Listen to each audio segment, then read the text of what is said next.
Makanya ketika Anda masuk IT, hanya bicara HP, itu rendah sekali pembicaraannya. Kelasnya kelas rendah itu. Sementara pada saat yang sama, cyber security kita, tingkat keamanan cyber kita tidak dibahas sama sekali. Dan kosong hukumnya.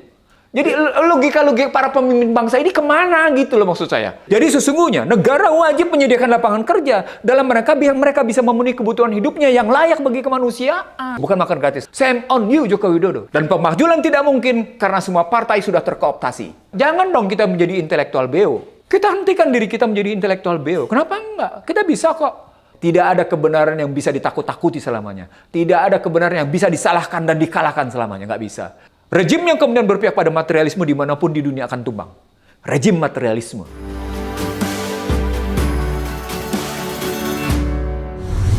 Selamat datang di channel Abraham Samad Speak Up. Seperti biasanya hari ini saya mendatangkan narasumber yang luar biasa. Saya langsung memperkenalkan beliau. Assalamualaikum. Waalaikumsalam. Warahmatullahi netizen, ini sahabat kita semua. Dr. Ihsanuddin Nursi. Ini beliau adalah pakar kebijakan publik. Ini menarik kalau kita lihat debat, ya netizen. Debat itu membahas tentang berbagai macam masalah. Ada kesehatan, pendidikan, kesejahteraan, ada kebudayaan, dan yang IT. menarik inklusi juga. IT. Dan IT. Yeah. Bung Ihsanuddin Nursi, kalau Anda melihat apa kira-kira yang bisa Bung Ihsanuddin sampaikan kepada netizen tentang debat semalam itu? Debat semalam itu debat anti klimaks. Anti klimaks, ya. Dan debat yang paling hambar dari 4 debat lainnya. Oke. Dan yang paling penting lagi, debat itu tidak mencerdaskan. Dia tidak bergantung pada visi dan misi yang diamanatkan oleh konstitusi. Oke. Visi konstitusi alinea 2. Oke. Bebas, merdeka, daulat, adil, makmur. Oke. Merdeka, berdaulat, adil, makmur. Oke. Visi alinea 2. Oke. Misinya jelas. Anda harus melindungi segenap tumpah darah bangsa. Oke. Berikutnya adalah menyejahterakan, Ya. mencerdaskan kehidupan, Oke. mewujudkan keadilan sosial. Oke. Lalu berikut baru bicara tentang dasar. Ketika kita bicara tentang kesehatan, lalu Ganjar Pranowo menggunakan satu diksi, one heart. One heart. Sayang, dia tidak paham apa itu one heart. Kenapa? Karena one heart adalah didiktenya seluruh masyarakat di dunia. Dari 196 negara, 194 negara terdikte oleh namanya kebijakan Badan Kesehatan Dunia untuk tunduk patuh pada ketentuan-ketentuan Badan Kesehatan Dunia atas kehendak Amerika dan Pfizer. Jadi WHO dikendalikan oleh Amerika. Oleh Amerika dan Pfizer. Oke. Artinya ketika Anda menggunakan istilah One Health, maka Anda sesungguhnya sedang menyerahkan kedaulatan kesehatan ke tangan korporasi. Instrumennya WHO. Oke. Kalau pakai bahasa mereka sendiri, dulu ada yang disebut dengan Unholy Alliance itu terdiri atas 3. Unholy Alliance itu aliansi-aliansi busuk. Ada 3. Ya. WTO, IMF, dan Bank Dunia. Sekarang tambah 1. Apa itu? Badan Kesehatan Dunia. Aliansi busuk ya? Ya. Oke. Ini bukan kata saya nih, mereka sendiri melakukan kajian karena di Barat sendiri sudah muncul perlawanan terhadap kebijakan-kebijakan yang melanggar HAM di bidang kesehatan. Oke. Bahkan sejumlah ahli kedokteran kesehatan di Amerika sudah melawan kebijakan kemauan Partai Demokrat. Oke. Dan di Indonesia tidak terdengar itu gitu. Cuma beberapa gelintir manusia Oke. yang mencoba mengkritisi kebijakan-kebijakan. Kalau saya kan sejak awal, Ya. saya tidak percaya dengan COVID-19. Oke. Saya tidak percaya dengan vaksin. Saya tidak percaya dengan kebijakan namanya pembatasan segala macam. Itu kan mendikte masyarakat dan itu membuat satu situasi di mana akhirnya Anda kehilangan kedaulatan. Kehilangan kebebasan. Bagi Islam, itu tidak inna sholati wa nusuki wa mati lillahi rabbil alamin. Oke. Ya. Jadi, penggunaan istilah One Health sesungguhnya ketika dibahas, mestinya muncul bahwa kita harus mempertahankan kedaulatan kesehatan kita. Itu mestinya Ganjar muncul kalimat itu, kalau dia memang ngerti. Tapi kan dia nggak ngerti. Dia cuma bilang, kita One Health, setelah itu selesai. Harusnya masih koma ya? Dan koma itu juga harus penting bagaimana International Health Regulation diamandemen dengan usulan Amerika dan diusulkan oleh Pfizer. Sehingga ujungnya adalah untuk kepentingan korporasi. Gitu. Yang akan berlaku seperti saya bilang pada 21 Juni 2023 di acara pidato kenegaraan Gatot Nurmantio. Saya bilang pada Mei 2024 nanti Indonesia akan menghadapi virus yang lebih mematikan. Dan mereka ngakuin keluar X20. Itu arahnya adalah keberlakuan One Health. Nanti One Health tidak berdiri sendiri. One Health akan berdiri dengan bergabung dengan digital currency. Oke. Ya, Nah, kontrol ini dibikin lewat T-System, sebuah perusahaan di Jerman Oke. yang bekerja sama dengan yang namanya Badan Kesehatan Dunia, Oke. lalu bekerja sama dengan Bill Gates, itu untuk merancang tentang digital currency sekaligus dengan One Health-nya, lalu terjadilah yang disebut dengan Human Global Control System. Oke. Jadi kontrol pengendalian manusia secara global. Apa poinnya? Anda jadi zombie. Oh. Anda dikendalikan itu semua. Oke. Jadi pertarungan besar sekali. Makanya ketika Anda masuk IT, hanya bicara HP, itu rendah sekali pembicaraannya. Kelasnya kelas rendah itu. Jadi semalam itu membicarakan tentang teknologi HP itu rendah ya? Rendah. Oke, seharusnya Anda bisa bicara dengan PT Inti, Anda bisa bicara dengan perusahaan swasta yang ada di Semarang seperti Ganjar bilang, tapi persoalan perdebatannya bukan ada di situ. Perdebatannya sekarang sudah sampai pada posisi bagaimana quantum computing. Bahwa telah terjadi persaingan hebat antara Amerika dengan Cina dalam quantum computing. Oke. Bagaimana Amerika membiayai hanya sekitar 5 miliar US dollar, sementara Cina sudah membiayai 15,7 miliar US dollar untuk quantum computing. Bersaing mereka tentang kabel laut, bersaing mereka tentang cyber, bersaing mereka tentang cyber security, bersaing mereka tentang semiconductor. Ada pembicaraan itu semalam? Oke. Nggak ada, Anda nggak dengar. Jadi terlalu Jadi siapa mereka sebagai pemimpin bangsa ini? No, saya cuma berharap begini tadinya. Sorry, saya sangat bersemangat karena begini. Cocok. Tadi saya menonton dari mulai awal sampai dengan akhir. Ya. Saya nonton, habis-habisan saya nonton. Karena saya berharap mudah-mudahan ini satu debat yang memberikan jalan keluar Oke. bagi bangsa Indonesia ke depan. Oke. Kenapa kayak gitu? Karena saya tahu situasi dunia tidak sedang baik-baik saja. Oke. Walaupun IMF baru memperbaiki kebijakan outlook-nya di 2024. Iya. Dari 2,9% menjadi 3,2%. Oke. Tadinya dianggap pesimis, tapi ternyata membaik. Padahal pada saat sama, Amerika juga tidak membaik. Apa indikatornya? Federal Reserve tidak menurunkan suku bunganya. Oke. 5,25 ke 5,5%. Oke. Pertarungan antara Joe Biden dengan yang nama Trump tetap berlanjut. Sementara perang Hamas bergeser menjadi perang di Laut Merah. Houthi dihajar habis oleh beberapa negara. Oke. Oke, pada saat sama Ukraina, Rusia juga tidak surut. Artinya begini, dunia tidak sedang baik-baik saja Oke. dengan perilaku-perilaku seperti ini. Persoalan pokoknya menjadi dia muncul lewat yang namanya perang kesehatan, perang IT. Itu yang mestinya muncul jadi pembahasan mendalam. Itu hebat itu tematiknya. Hanya dua hal saja, itu bisa mencakup ke semua hal. Itu menyangkut apa yang disebut dengan public goods. Itu yang menyangkut apa yang disebut dengan public services. Kata kunci sebenarnya masalah Kesra dan IT. Kalau Kesra itu pasti bicara tentang pendidikan. Kesra itu pasti bicara tentang kesehatan. Pasti sudah. Karena 5 bidang Kesra itu soal soal pengangguran, soal kemiskinan, soal good governance, pemerintahan yang jujur, baru dikembangkan dengan IT. IT-nya gimana? Kita harus membangun Pabrik. setengah T untuk bangun pabrik. Sementara kita sudah mengeluarkan devisa 300 triliun. Ini apa sih mikirnya? Oke. Orang sedang bertarung soal semikonduktor, orang bertarung tentang cyber, orang bertarung tentang yang namanya cyber, orang bertarung sama quantum computing. Anda masih bicara tentang itu? Betul, tapi itu lower. Rendah sekali kelasnya. The lowest gitu loh. Tingkat gubernur aja ya. Levelnya bahkan menurut saya cuma tingkat yang namanya tingkat bupati. Jangan, iya. Iya. Anda harus tahu, saya ngikutin betul pertarungannya. Iya. Artinya begini. Jadi Anies juga terbawa juga ya, sama semua. Sama.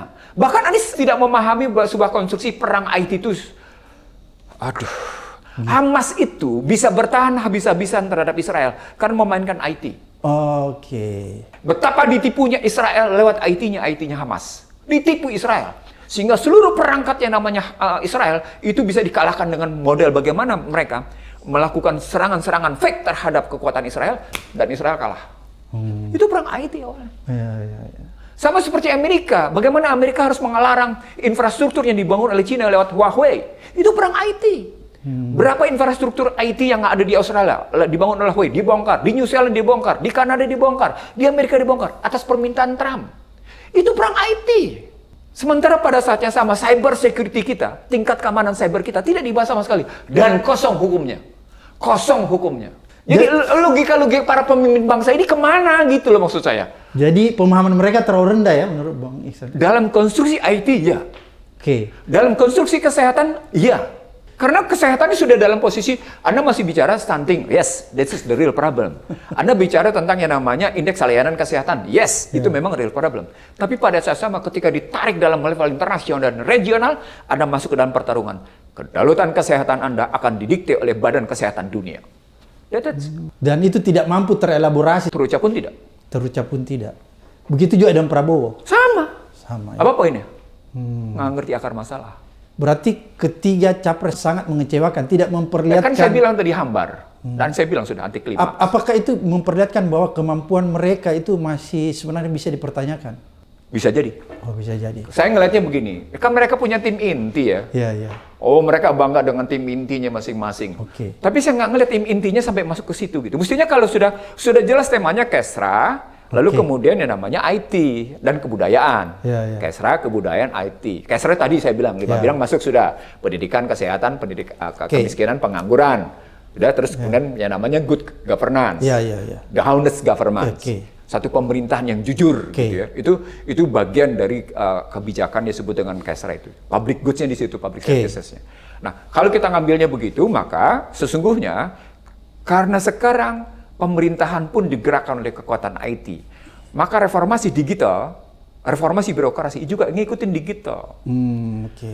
Kenapa? Karena berkembang Internet of Things, Oke. berkembang robot. Nih, berkembang terakhir artificial intelligence. Tiga komponen ini mengubah semua bentuk layanan pemerintahan. Oke. Semua bentuk layanan pemerintahan yang tidak efisien, tidak efektif akan dihajar habis oleh tiga ini. Internet of Things, Oke. robot, Oke. artificial intelligence. Oke. Itu tidak dipertajam di situ ya? Loh, ketika Anda bicara IT, Anda tidak bicara internet, Anda Iya. bicara nanti internet gratis, Iya. internet gratis. Apanya internet gratis? Anda nggak bicara kontennya? Itu level bupati aja internet gratis. Iya, gini loh. Internet gratis itu dengan model robot dan model AI di dalamnya, Pak, di dalamnya. Kita akan menyajikan apa yang saya sebut sebagai kecerdasan artifisial. Oke. Kecerdasan artifisial itu lemah dalam kerangka metodologi, Oke. lemah dalam rangka referensi, lemah dalam rangka analisis. Dia menjanjikan sesuatu yang instan. Beyond that, dari sajian itu tidak terkemuka. Oke. Maka orang punya kecerdasan itu kecerdasan yang dangkal. Seorang Abraham Samad boleh bicara quantum computing, seorang Isanuddin Nursi boleh bicara quantum computing. Tapi mari kita kejar kedalamannya, bisa nggak? Oke. Berbeda. Semua pemegang HP boleh bicara yang namanya soal AI. Semua pemegang HP boleh bicara yang namanya soal robotik. Orang bicara Internet of Things, tapi the content dari seluruhnya itu belum tentu. Itu yang saya bilang 5C. Oke. Casing, konteks, konten, komprehensif, konsisten. 5C. Kalau ini saya pakai dalam rangka analisis semalam, mereka rontok tuh. Bicara tentang kesejahteraan, itu juga masalah kesejahteraan terlalu sederhana. Seolah-olah makan gratis dan susu gratis itu yang diterjemahkan sebagai bentuk kesejahteraan rakyat. Anda tahu nggak? Ya. Mengutip Soekarno, Ya. ketika menulis tentang 7 bahan indoktrinasi saja, Soekarno sudah bicara tentang kesejahteraan itu 5 hal. Oke. Pendidikan, kesehatan, kemiskinan, pengangguran, dan pemerintahan yang melayani kebutuhan masyarakat. Oke. Udah jelas tuh. Oke. Itu muncul dalam 7 bahan indoktrinasi. Tapi Anda tahu kuncinya di mana? Dalam 5 bahan Kesra ini? Soekarno. Dalam pandangan saya ketika saya baca buku tebal 7 bahan indoktrinasi Soekarno, dalam rangka Dewan Perancang Nasional, apa kata kuncinya? Price stability. Stabilitas harga. Jadi ujung dari sebuah Kesra itu price stability. Anda bayangkan sekarang, kenapa sekarang pemimpin-pemimpin daerah dituntut untuk bicara tentang pengendalian inflasi. Padahal inflasi mereka tidak bisa mengendalikan hajat hidup orang banyak. Beras mereka impor, gula mereka impor, sawit mereka datang dari luar, dari swasta. Minyak mereka impor, uang kemudian suku bunga macam-macam. Terus mereka disuruh mengendalikan inflasi. Nggak akan ada stabilitas harga. Kan salah berarti cara berpikir pemerintah pusatnya itu salah. Dan daerah yang tidak mengerti diam 1000 bahasa. That is problem, Pak Abraham. Ya. No, saya terus terang dalam sebuah kerisauan yang amat sangat mendalam kalau mau sampai di sini level ini. Kan saya keliling Abraham. Ya. Saya keliling Sumatera, saya keliling Sulawesi, saya keliling Jawa. Saya lihat fakta itu gitu. Sampai saya tanya, Anda ngerti nggak apa yang disebut dengan pengendalian inflasi di daerah? Kenapa Anda disuruh mencapai inflasi rendah? Kenapa? Bagaimana Anda bisa mengendalikan inflasi daerah? Coba kaitkan dengan IT. Dahsyat nggak? Dahsyat luar biasa. Coba lihat komponen inflasinya. Berapa bahan makanan, berapa non bahan makanan. Coba mikirnya sampai kayak gitu. Dan mereka kemudian disuruh mengendalikan. Itu kan ujungnya adalah price stability. Stabilitas harga. That is, Bung Karno sudah berpikir pada tahun 60 seperti itu. Di mereka nggak keluar tuh. Mana lebih hebat? Cara berpikir timnya Soekarno dulu yang melahirkan 7 bahan indoktrinasi atau mereka? Ayo. Ya. This is real. Ya. Ini real nih.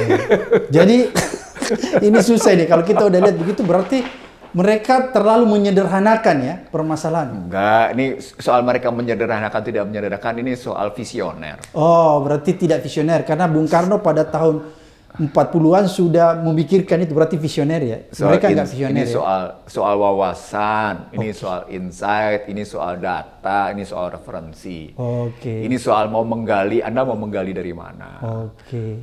Anda mesti tahu Abraham. Ya. Price stability itu baru muncul sebagai public services, sebagai bentuk layanan publik pemerintah kepada masyarakatnya. Itu dalam perdebatan di Joseph Stiglitz dalam bukunya The Price of Inequality, harga sebuah ketimpangan. Oke. Anies bicara soal ketimpangan, Ya. tapi Anies tidak berujung pada price stability. Kalau Stiglitz baru bicara di 2011-2012, Soekarno sudah bicara di 1960. Jadi Fakta itu, Abraham. ketimpangan dibicarakan Anies itu juga tidak menyentuh ya. Anies cuma bicara soal ketimpangan regional, Anies bicara soal ketimpangan intelektual. Yang menarik ketika membahas pendidikan, dari relasikan dengan kebudayaan, mereka sama sekali tidak membawa namanya bahwa kultur yang dibangun di Indonesia, pemerintahan yang dibangun di Indonesia, tidak menghargai intelektualitas. Bagaimana Anda bicara tentang pengembangan kebudayaan kalau intelektualitas tidak Anda hargai? Bagaimana Anda bicara tentang kreativitas untuk IT? Ininya kemana? Oke. Hah? No, saya punya teman-teman IT yang jago-jago nge-hack. Sorry aja. Jago-jago nge-hack. Para Biorka. Biorka itu banyak sekali dan mereka sampai dibajak oleh negara-negara lain karena saking jagonya mereka nge-hack. Jujur nih saya bilang nih. Makanya ketika bicara IT itu saya 3 komponen. Anda bicara dulu dong di hardware-nya. Hardware itu semikonduktor. Anda bicara dulu dong di software-nya. Piranti lunaknya. Bagaimana Anda berancang tentang sumber manusia dan kemudian alat-alatnya, pirantinya, komponen-komponennya. Baru bicara tentang brandware-nya. Nah, kita hanya sampai pada brandware untuk diaplikasikan pada software. Tapi hardware kita tergantung pada luar. Habis. Itu IT. Itu makanya mereka bermaksud mendikte dunia melalui 2, one health dan one digital currency. Karena mereka sadar mereka menguasai teknologi IT. Sama seperti keberhasilan Elon Musk ketika melakukan Neuralink. Itu kan karena mereka sudah berhasil memainkan semikonduktor. Sama seperti yang namanya Mark Zuckerberg berhasil memainkan posisi digital currency yang sekarang sedang bernegosiasi. Gimana kita ngeliatnya sekarang? Oke. Anda jangan terdiam dong. Saya terus terang saya sedang berbagi kerisauan saya yang amat sangat luar biasa. Ini gila negeri gue nih kayak gini aja gitu loh. Jadi kita nggak bisa berharap dong kalau temanya tidak terelaborasi dengan baik bahwa mereka bisa melaksanakan sesuatu atau mengimplementasikan visi misi mereka yang mereka Mestinya sampaikan. tergantung pada pertanyaannya. Makanya saya heran kenapa pertanyaan bunyinya begitu. Oke. Profesor-profesor itu nanyanya kenapa sih begitu gitu. Terlalu sederhana ya. Mendowngrade. Anda kan menyaksikan saya berkali-kali menjadi panelis dalam berbagai debat gubernur, debat bupati, debat wali kota. Mulai dari Jokowi debatnya di Solo. Sudahlah, saya ikuti, saya menjadi panelis. Lalu saya bertanya, ini orang nanyanya apa sih kok kenapa begini gitu. Ini dapatnya soal Kesra, ini poin B begini. Ini apain pertanyaannya? Dan kemudian panelis profesor dokter tidak bisa menggali lebih dalam gitu loh. Gimana coba? Lalu mau bilang debat apa? Ya udah saya mohon maaf, saya sepakat, saya ini anti klimaksan hambar dia. Itu bukan debat ya kalau gitu. Ngomong apa? Tidak saling menggali ya. Nggak ada saling menggali. Oke.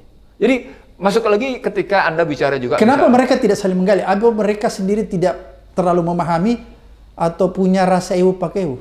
Saya kira mereka belajar dari debat 1, 2, dan 3, dan 4. Oke. Bahwa ternyata debat saling serang itu punya dampak negatif. Oke. Sekarang pertanyaannya, kalau mereka sadar debat itu negatif, mestinya mereka ngambil akar masalah. Oke, akar masalahnya ditonjolkan ya? Akar masalahnya di mana? Oke. Akar masalahnya bukan debat jadinya. Mari berbagi pemikiran, diskusi. Kalau di Amerika kan memang podium, satu di tengah, moderator duduk, muncul capres. Mereka beradu kan? Oke.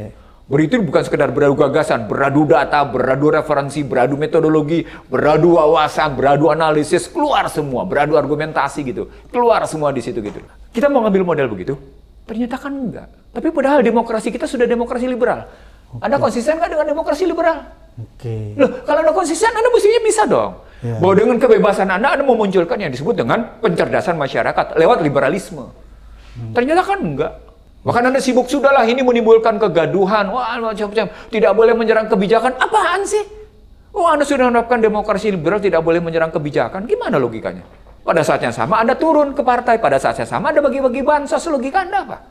Jadi ambigu ya. Itu yang saya bilang. Manusia Indonesia adalah manusia tidak konsisten. Ketika inkonsistensi intensitasnya meningkat. Saya ulang.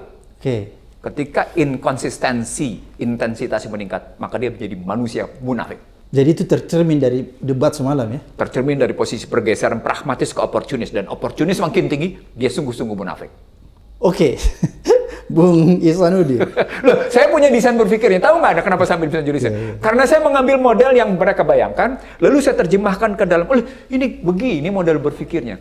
Jadi behavior, political behavior, saya tarik ke dalam norm. Jadi political behavior, norm, saya tarik ke dalam value. Ketahuan jadi modalnya gitu loh, analisisnya. Jadi bukan cuma sekedar political behavior, tapi kita tarik dalam ke norm, ke norma. Norma. Political behavior dengan norm, kita tarik ke dalam value. Nilai. Ketika value-nya tidak ada, indikatornya sederhana, tidak ada etika, bahwa ini rusak dua-duanya. Political behavior-nya rusak, normnya rusak. Gitu. Oke, Bung Ihsanuddin, saya mau kembali masalah bicara tadi liberalisasi Iya. pendidikan, kan itu sempat disinggung. Kira-kira kalau menurut Bung Ihsanuddin, apa yang disampaikan tentang pendidikan itu menyentuh nggak pada hal-hal yang sifatnya Partai urgent? apa yang berkuasa selama 2 periode ini? PDIP, PDIP. Yang ngomong tentang liberalisasi pendidikan, hentikan liberalisasi pendidikan siapa? Pak Ganjar, Ganjar dari mana? PDIP. Baru sadar ya, kalau yang ngerjain itu PDIP sendiri. Hah? Logikanya apa coba? Saya, maaf, Masya Allah. Di era SBY saja ketika melahirkan Badan Hukum Pendidikan yang tujuannya meliberalisasi pendidikan, kita perangi habis-habisan. Di Amerika yang liberal kayak gitu, itu tidak sungguh-sungguh liberal pendidikan, dunia pendidikan tinggi. Gimana sih logikanya? Hah? Terus hentikan liberalisasi pendidikan. Ini apa nih? Partai pendukung melakukan liberalisasi, terus tiba-tiba menyatakan hentikan liberalisasi pendidikan. Loh, yang milih si Nadiem sebagai Menteri Pendidikan Kebudayaan itu siapa? Jokowi. Tapi Nadiem datang ke siapa sebelum kemudian digabungnya antara Ristek Dikti dengan yang namanya pendidikan? Datangnya ke siapa? Datangnya ke Tengku Umar. Oke. Oke? Jadi ambivalen ya. Berarti kan saya bilang. Benar. Oke, tapi apakah itu dielaborasi lagi oleh Anies? Tapi sama sekali juga tidak Nggak menggali. kelihatan, sama sekali. Anies pendidikan jelas, Amerika. Anies tahu ada universitas yang dibiayai oleh negara. Oke. Anies tahu ada universitas yang tetap dibiayai oleh swasta. Terjadi persaingan, mutu posisinya. Lalu mereka bilang, iya kita sudah harus memikirkan tentang beasiswa yang disampaikan oleh Bowo. Iya. Di era Soeharto ada yang namanya beasiswa Super Smart. Iya. Lalu ada kredit mahasiswa Indonesia, gitu ya. Terus mereka mikir lagi soal kredit mahasiswa. Bahkan kalau pakai Prabowo Subianto bilang, dalam rangka itu maka kita biayai anak Indonesia untuk sekolah keluar dalam rangka memenuhi kayak gitu. Tahu nggak, ketika Anda bicara tentang beasiswa bagi anak-anak fakultas kedokteran, dan pada saat yang sama undang-undang Omnibus Law kesehatan yang dalam rangka korporasi, itu nggak menjawab persoalan. Tidak menjawab persoalan. Tahu? Kenapa? Karena penentuan dokter beredar di mana, itu rumah sakit. Bukan lagi pemerintah. Bukan lagi ID. Bagaimana Anda bisa bicara tentang kekurangan dokter yang banyak, kalau penyebaran diserahkan pada korporasi? Korporasi itu rumah sakit swasta. Karena pendekatannya modal. Itu undang-undang kesehatan yang baru. Masya Allah, Abraham ini orang-orang ini baca nggak? Ini saya, maaf ya, kegelisahan saya ini luar biasa Abraham. Untuk hal kayak ini hebat juga. Jadi berarti kalau begitu mereka semacam sandiwara aja semalam itu debatnya. Apa ya? Atau memang ketidakmampuan tim ahli mereka? Hiburan yang tidak menghibur. Itu kan bahwa Canda yang tidak lucu. menarik tadi masalah kesehatan, bahwa ternyata tuh kan yang disampaikan Pak Prabowo itu bukan jalan keluar, mengirim orang, menambah dokter, tapi kan pada akhirnya menentukan kan. Saya mau cerita sama Anda. Ya. Saya ketemu Ikatan Ahli Dokter Spesialis Bedah Saraf. Oke.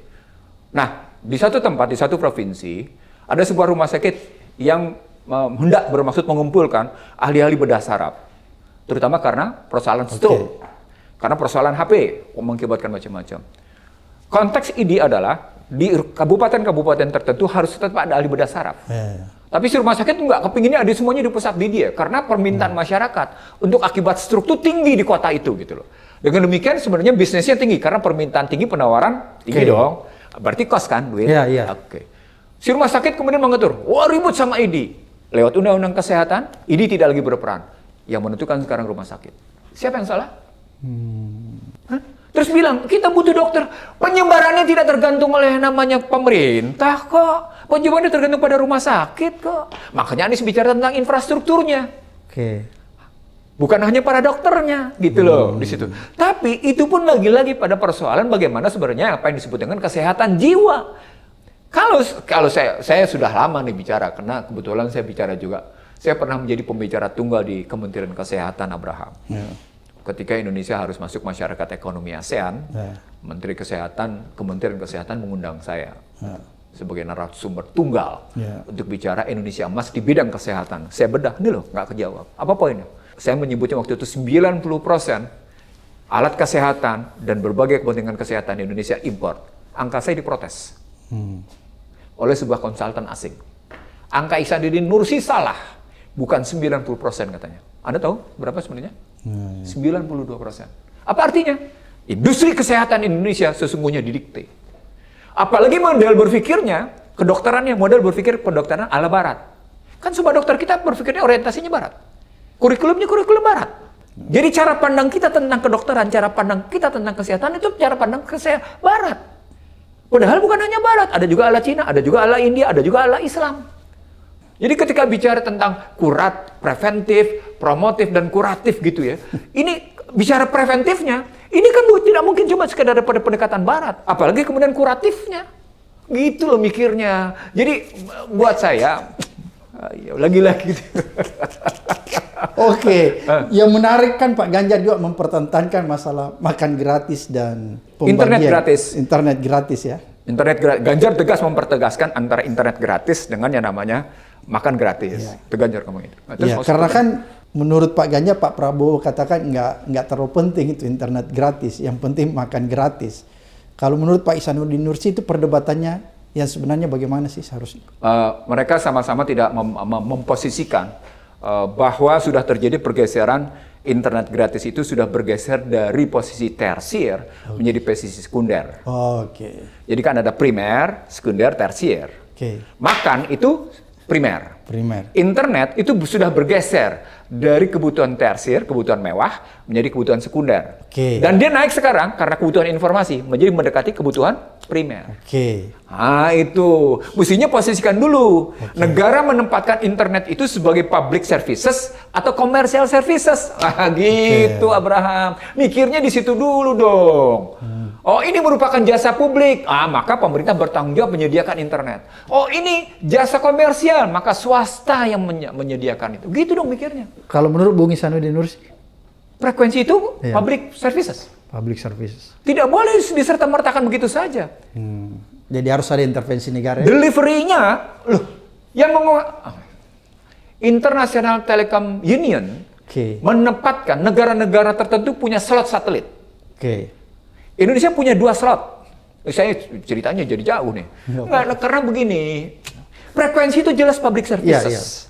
Jelas sudah. Tapi kan Indonesia tidak punya keputusan tentang itu. Kosong. Makanya undang-undang cybernya nggak ada sampai sekarang. Di tengah Amerika mempertahankan tentang tinggi mana wilayah internasional, mana wilayah nasional. Pada ketinggian tertentu gitu posisinya.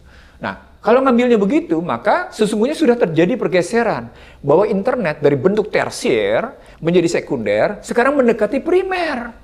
Artinya negara tidak boleh semena-mena kasih frekuensinya sekian, maka dia uncang-uncang kaki lah si swasta itu. Nggak boleh begitu, nggak bisa. Coba Anda lihat siapa penguasa pangsa pasar frekuensi tertentu dengan menara-menaranya. Coba Anda bisa lihat siapa penguasai. Indonesia atau luar? Dari 5 operator. Negara dapat apa? Coba. Negara dapat apa? Dengan frekuensi itu gitu loh. Itu yang saya bilang krisis dunia nanti 5F.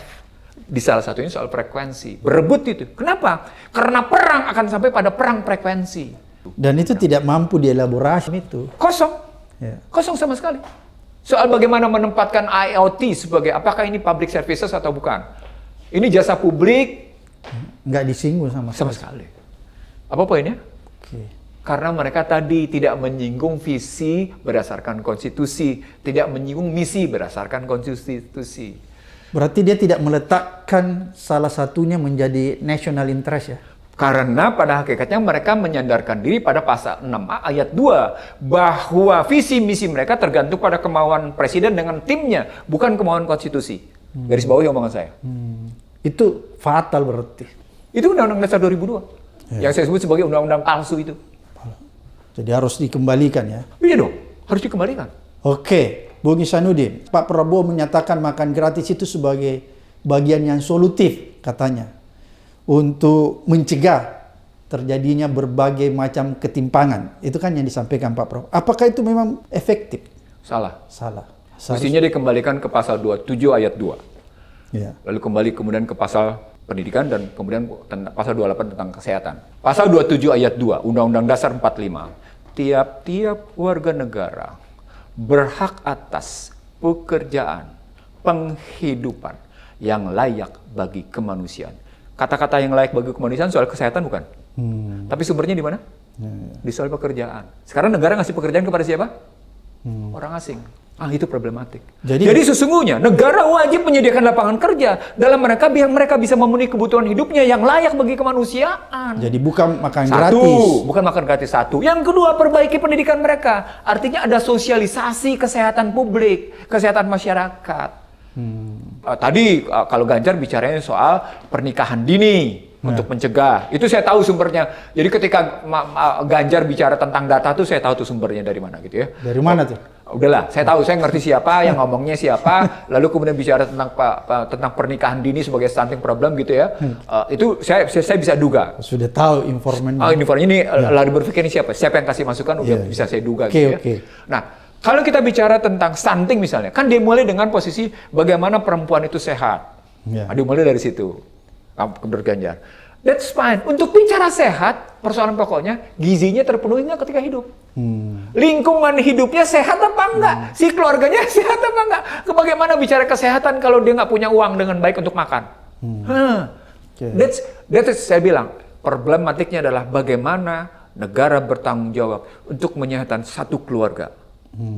Agar tidak lahir anak-anak yang tidak sehat atau malnutrition atau kekurangan gizi. Itu kalau kita mau urut lebih panjang, itu artinya balik lagi ke pasal 27 ayat 2. Penghidupan yang layak bagi kemanusiaan. Kan gak dijalankan oleh orang yang namanya penguasa. Bukan jalan keluarnya membagikan bansos seperti Pak Jokowi. Itu kan jalan pintas. Kan mestinya kita mengklasifikasi begini.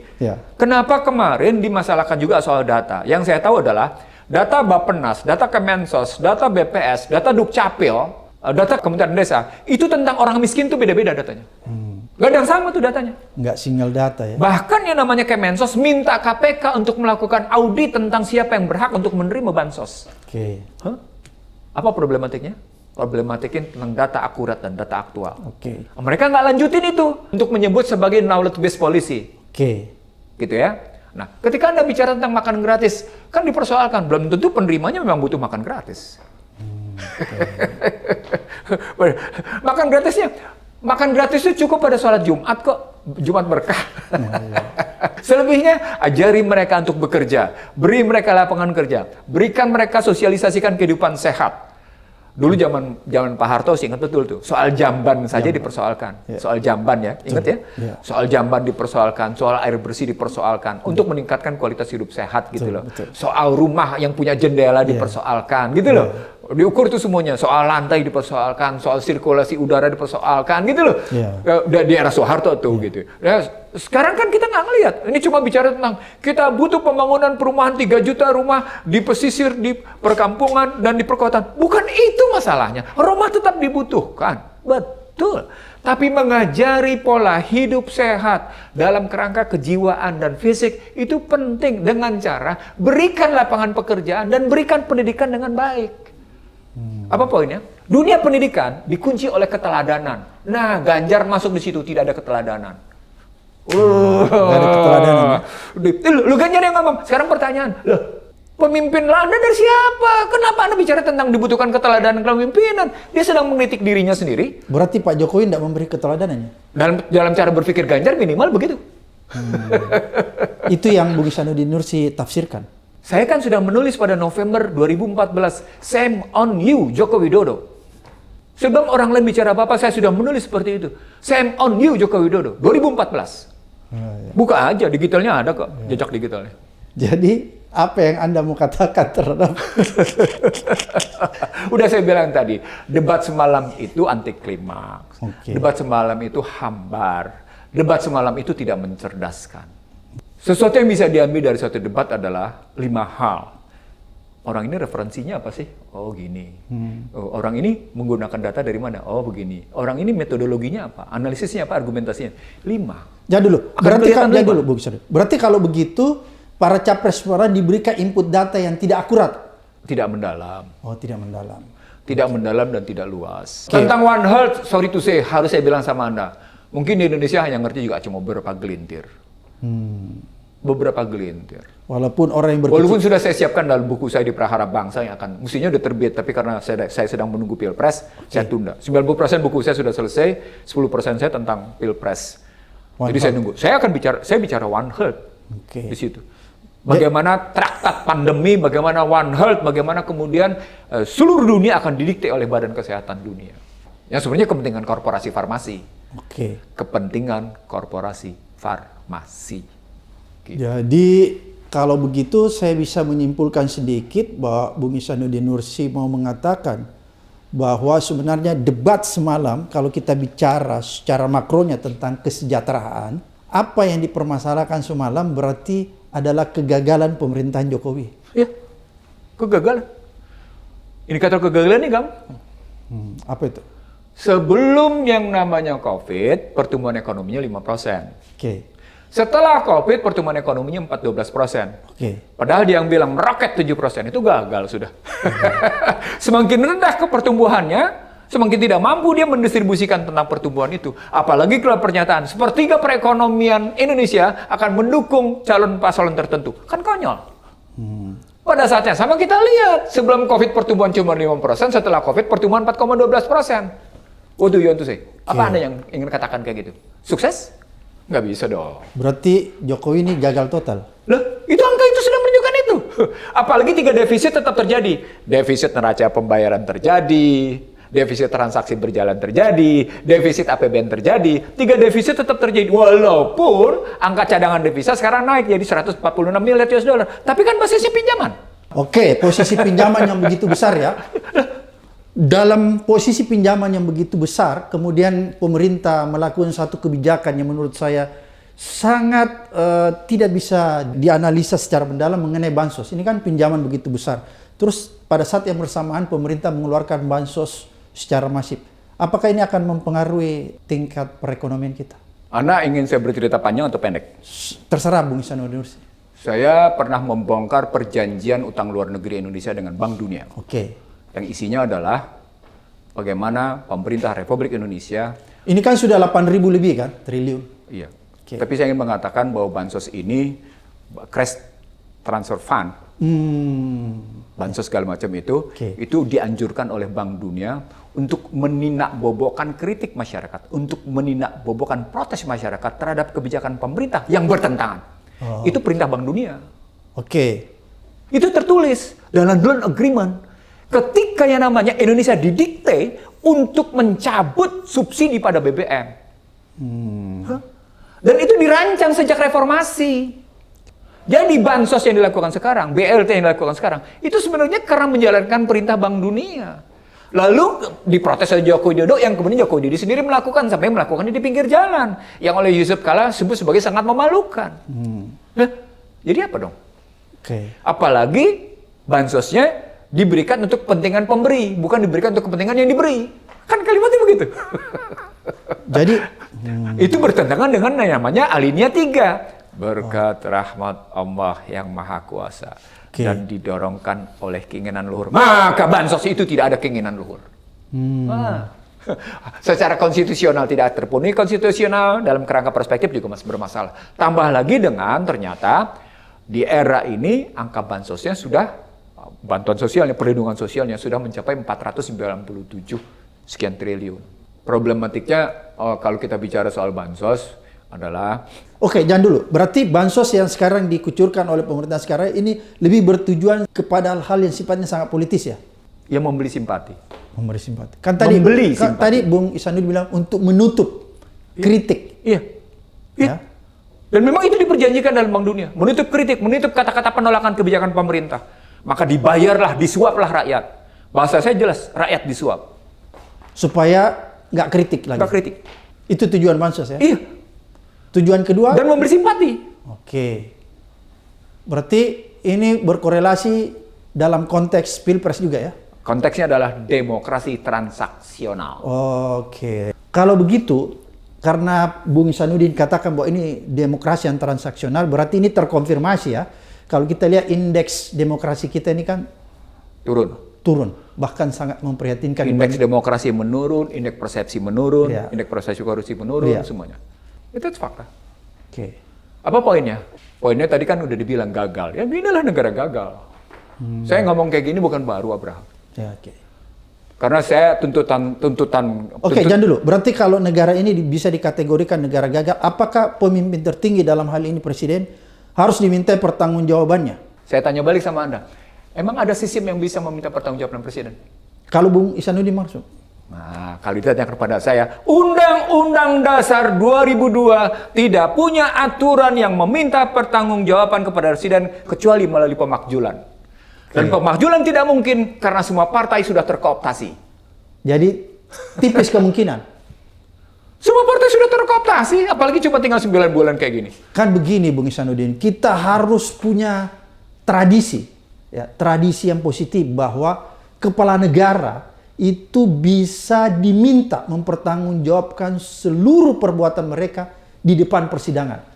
Contoh misalnya Malaysia punya tradisi membawa Najib ke persidangan. Korsel juga demikian. Kenapa Indonesia nggak punya tradisi itu? Kalau pakai Undang-Undang Dasar 45 bisa. Ya. Tapi kalau pakai Undang-Undang Dasar 2002 nggak bisa.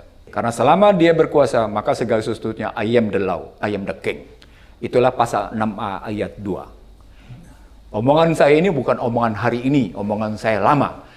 As a president, I am the law, I am the king. What do you want to say? Sistem Oke. terkooptasi semua, sehingga semuanya habis. Berarti kan kalau begitu Bung Ihsanuddin, cara berpikirnya kita itu cara berpikir yang linear dan deterministik tentang hukum. Kan ada cara lain yang bisa ditempuh untuk meminta pertanggungjawaban presiden ini ke depan persidangan. Itu tadi pemakjulan, tapi pemakjulannya begitu. Kalau pakai proses politik, Ya. nah kalau pakai proses politik, dia hanya bisa diajukan ke pengadilan setelah tidak menjabat. Selama dia menjabat, I am the law.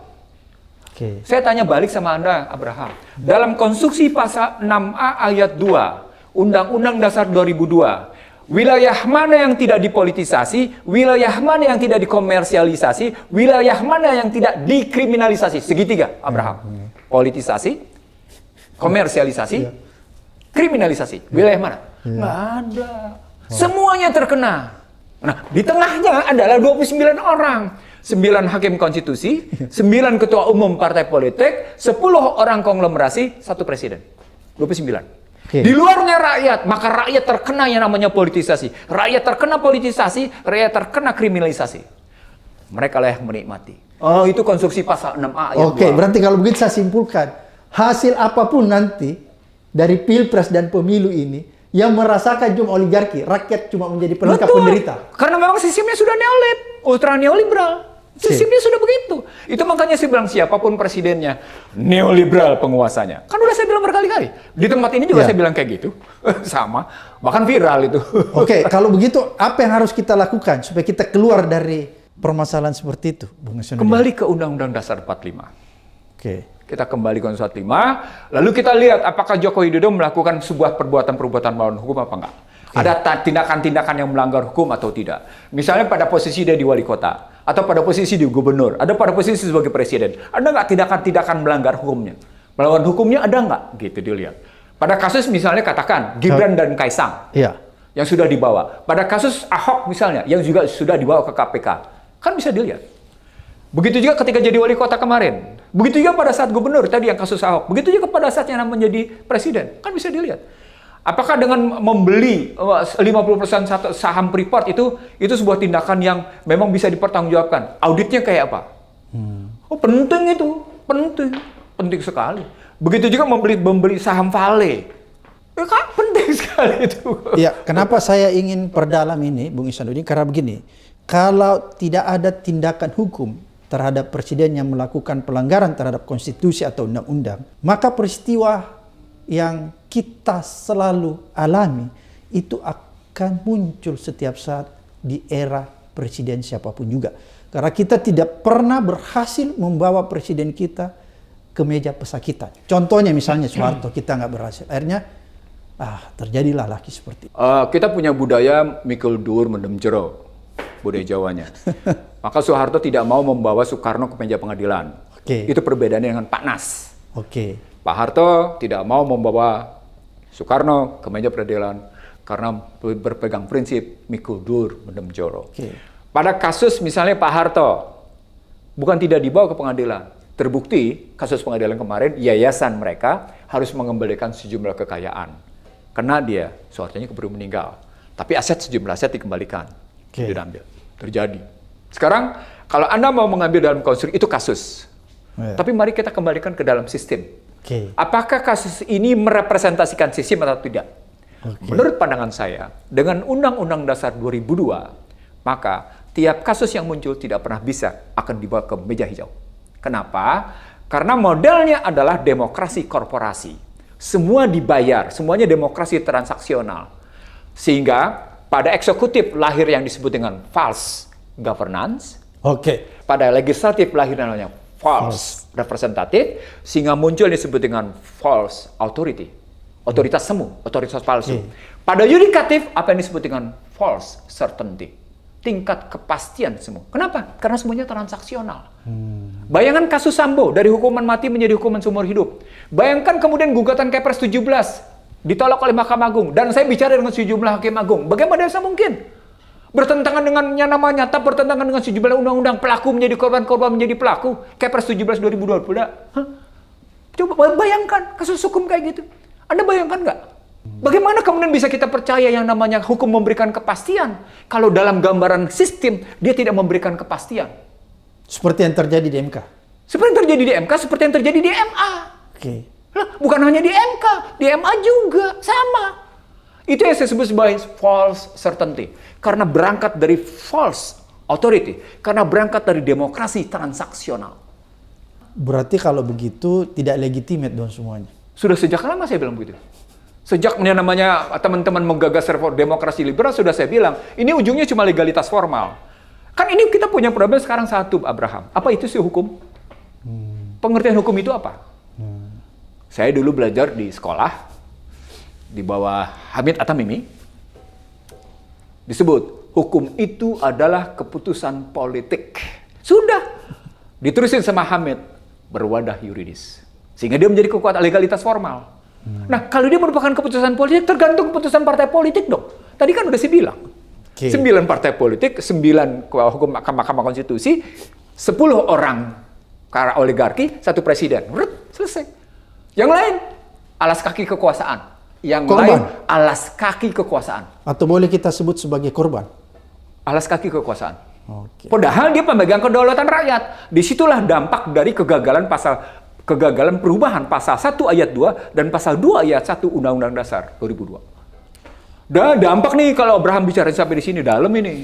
Jauh nih. Berarti kalau begitu Bung Ihsanuddin Nursi, saya bisa menyimpulkan bahwa ternyata Pilpres yang akan nanti kita laksanakan di tanggal 14 Februari, jangan pernah kita bisa berharap berlangsung jurdil. Betul. Itu saya sudah menyatakan selamat datang di negeri amburadul. Kalimat saya yang kedua berikutnya, kita belum merdeka. Buku saya berikutnya, Bangsa Terbelah. Buku saya yang akan terbit, Prahara Bangsa. Ini saya lihat bukan hanya 2024. Ini saya lihat sejak 2004. Tahu kenapa? Karena Jimmy Carter menyatakan, in majority Muslim country, demokrasi has won. Negara bermayoritas Muslim, demokrasi telah menang. Mari kita perbaiki, kita lihat narasi ini. Jimmy Carter mempertentangkan antara negara yang bermayoritas Muslim dengan demokrasi. Ini perdebatan seru. Ini mempermalukan kata pembukaan Undang-Undang 45. Itu menginjak-injak kata-kata pembukaan 45. Dan ternyata terbukti. Itu saya dapat, Abraham. Saya dapat itu, saya ngeliat. Disitulah saya dapat Carter Report. Di situ saya lihat mundur ke belakang bagaimana amandemen itu dilakukan. Dalam Abraham, tidak sembarang ini. Oke, kalau begitu apa yang harus kita lakukan nih dari keterpurukan seperti tadi yang Anda sampaikan? Apakah satu-satunya jalan people power? Nah, saya melihat penting kita kembali ke Undang-Undang Dasar 45. Itu secara Ada 3 jalan. Oke. Ada 3 jalan. Jalan pertama, kita lakukan dengan melakukan perubahan di lembaga. Oke, sistemnya ya. Saya menyebutnya sebagai resolusi kelembagaan. Oke. Yang kedua, bisa dilakukan dengan kesadaran para pemimpin bangsa. Ini bisa dilakukan lewat dekret. Taubatan nasuha. Iya, taubatan nasuha. Dekret itu sebagai taubatan nasuha. Yang ketiga tadi, people power. Oke. Tiga jalan ini. Ini bukan tidak disetujui oleh konstitusi. Konstitusi menyetujui ini semua. Cuma kalau people power disebut sebagai ekstra konstitusional. Gitu. Karena bagaimanapun keputusannya, kalau dia benang, maka dia menjadi keputusan konstitusional. Kalau dia kalah, dia bukan lagi keputusan ekstra konstitusional. 98 adalah sebuah kemenangan ekstra konstitusional. Tapi hasilnya penjungkir balikan Undang-Undang Dasar 45. That's fact. Faktanya begitu. Jadi yang Bung Ihsanuddin mau katakan, Bung Ihsanuddin khawatir kalau itu terjadi seperti tahun 1998 nanti, gerakan moral, gerakan people power, nanti akan menghasilkan sistem yang sama saja. Saya bilang enggak, karena pada hakikatnya sejumlah tokoh sudah belajar. Oke. Jadi saya didatangi beberapa teman-teman 98 di mana kami dulu menutup plang. Selamat datang di kampus Perjuangan Orde Baru di Salemba. Kami memang yang kerjakan itu pada peringatan kematian Arief Rahman Hakim. Ya, tapi setelah itu kan bergerak sampai ke bulan. Dari Februari ke Maret sampai akhir jatuhnya ke Mei gitu ya. Ke Mei 98. Nah, yang saya mau bilang sama Abraham dan pemirsa Abraham Speak Up, kita bisa kembali dengan model yang jauh lebih baik. Cara lebih baik itu adalah bagaimana ini problemnya bukan sekedar problem domestik. Ini problem eksternal. Buat saya, gerakan para guru besar itu bukan gerakan biasa. Tapi ada sesuatu yang menggerakkan mereka sehingga mereka tampil. Dimuncul ya. Kan ada satu perdebatan menarik di UGM di mana saya hadir sebagai pembicara. Bahwa masalah ini dimulai dengan problem dari Bulak Sumur dan Depok katanya. Ngerti maksudnya? Iya. Problem negeri ini lahir dari Bulak Sumur dan Depok. Oh gitu. Dari Jogja dan dari Jakarta gitu. Saya bilang, iya kita mesti bertanggung jawab. Saya bilang, kalau sudah kita sadari bahwa problem ini besar, ini lahir dari Bulak Sumur dan dari Depok, mari kita perbaiki. Kenapa enggak? Karena memang kita salah berkontribusi, saya bilang. Dan itu saya ngomong di depan para guru besar. Mereka baru muncul sekarang. Padahal saya sudah bilang, jangan dong kita menjadi intelektual beo. Kita hentikan diri kita menjadi intelektual beo. Kenapa enggak? Kita bisa kok. Kita punya kok mandat. Bagaimana mungkin para pendiri Republik ini punya visioner yang luar biasa pada kata pembukaannya. Punya visioner pada batang tubuh yang luar biasa. Sementara pengacak-ngacak Undang-Undang 45 itu ternyata mereka harus saksikan ambruknya Amerika. Secara negara nggak ambruk, tapi secara sosial mereka ambruk sekarang.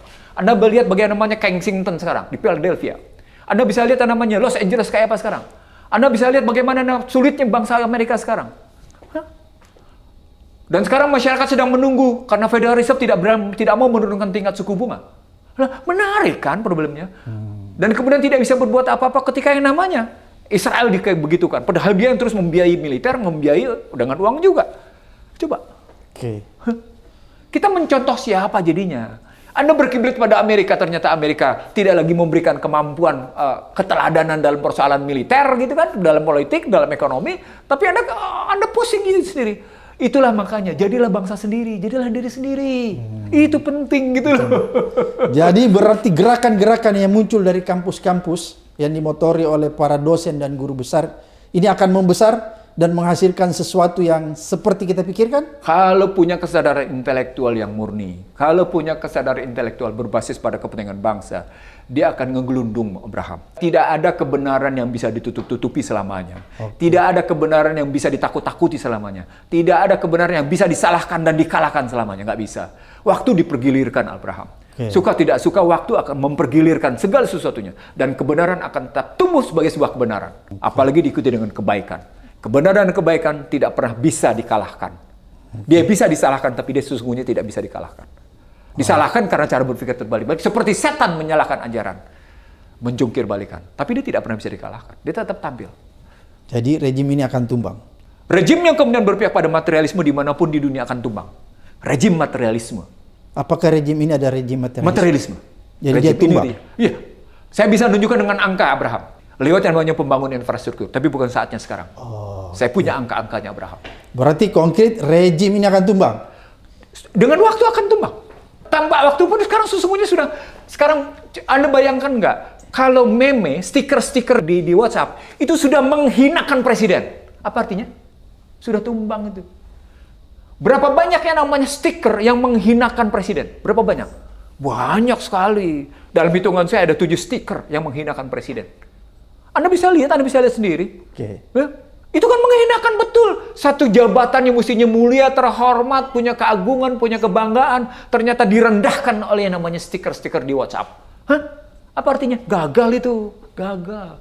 Anda boleh punya jabatan legalitas formal, tapi dalam kerangka sosial, Anda sudah direndahkan. Hah? Ngomong apa? Terima kasih banyak. Apa yang disampaikan Bung Ihsanuddin Nursi ini memberikan kita pencerahan. Mudah-mudahan apa yang disampaikan bisa membuka mata kita untuk menemukan kebenaran yang ada di depan mata kita. Amin. Insya Allah. Sampai ketemu di episode berikutnya di Abraham Samad Speak Up.